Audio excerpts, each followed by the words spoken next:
itu oleh Umar, kamu memimpin ahlul halal wal aqdi, tapi karena kamu anak saya, tidak boleh kamu menjadi khalifah. Umar ini Umar kepada anaknya. Di dalam Al-Quran banyak ayat-ayat yang mengatakan tentang adanya negara. Doa saudara itu selalu mengatakan Qulillahumma malikul mulk.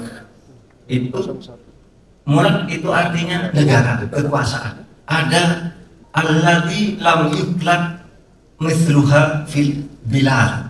Itu bilad ini negara. Ada kata negara dalam Islam. Ada kata as-sultan, itu ada di Al-Quran, itu kekuasaan negara.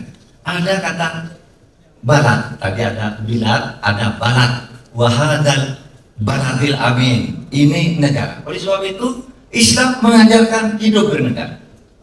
Oleh sebab itu Nabi, saudara sekalian, Nabi itu mengajarkan hidup bernegara, sehingga Nabi begitu hijrah dari Mekah ke Yathrib, lalu mendirikan negara yang disebut negara Madinah. Negara Madinah itu adalah suatu negara perjanjian yang isinya negara Madinah itu, karena negara baru berdiri dan masyarakatnya masih sederhana. Di situ ada satu ketentuan penggunaan kekuasaan legislatif. Kalau suatu negara itu ada legislatif. Siapa legislatif di dalam konsep negara Islam itu?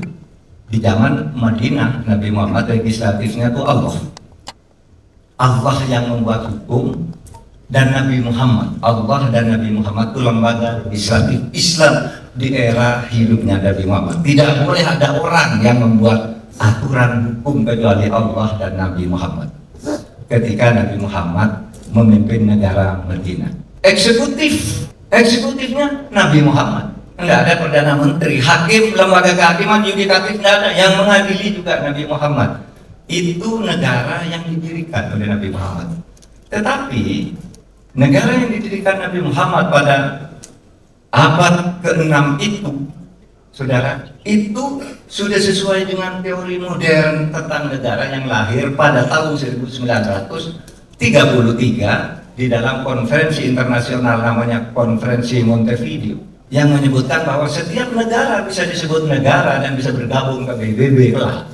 Itu satu, kalau ada rakyatnya.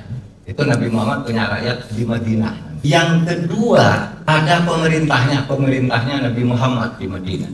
Yang ketiga, ada wilayahnya di Madinah. Jadi pada tahun itu Nabi Muhammad sudah melahirkan, memberi dasar bagi lahirnya teori bernegara. Itu 3 unsur di zaman modern. Lalu ditambah unsur baru, yaitu adanya konstitusi dan pengakuan dari negara lain.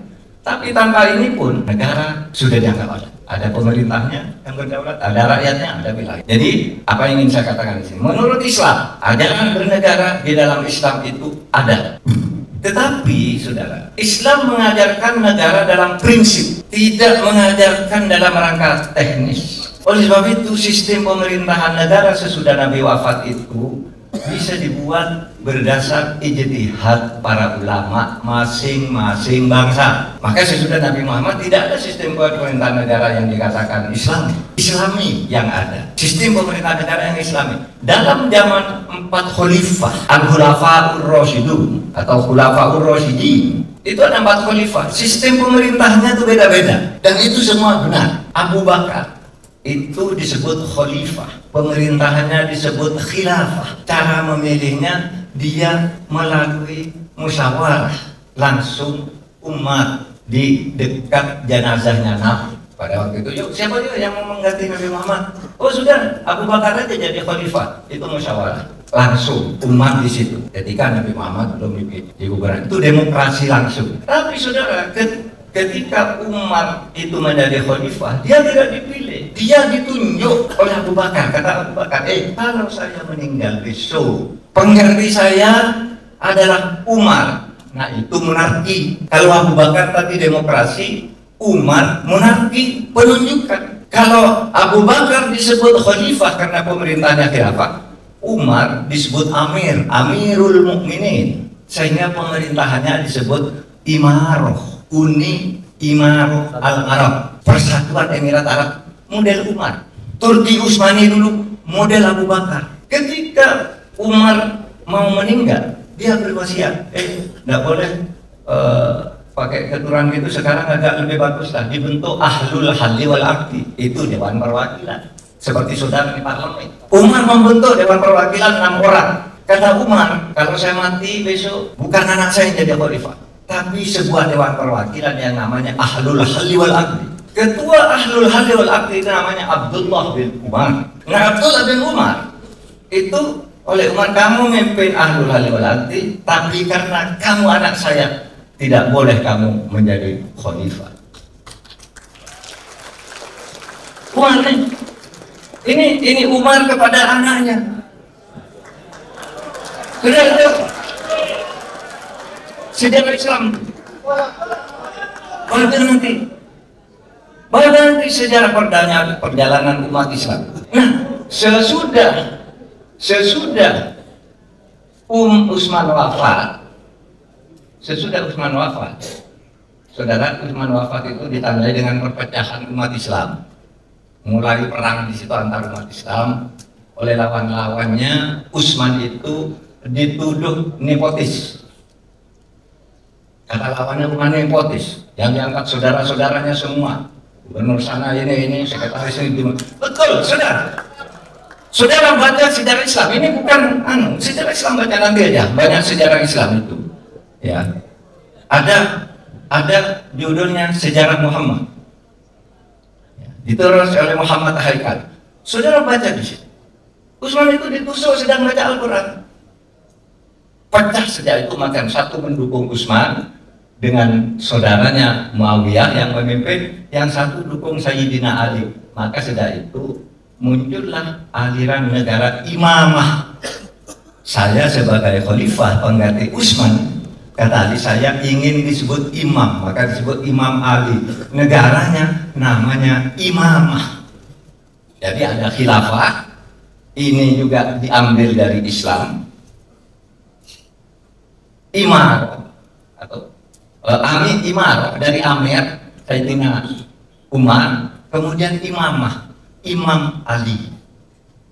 Sesudah itu ada negara republik, negara monarki, presidensial, parlementer, dan sebagainya sampai sekarang ini.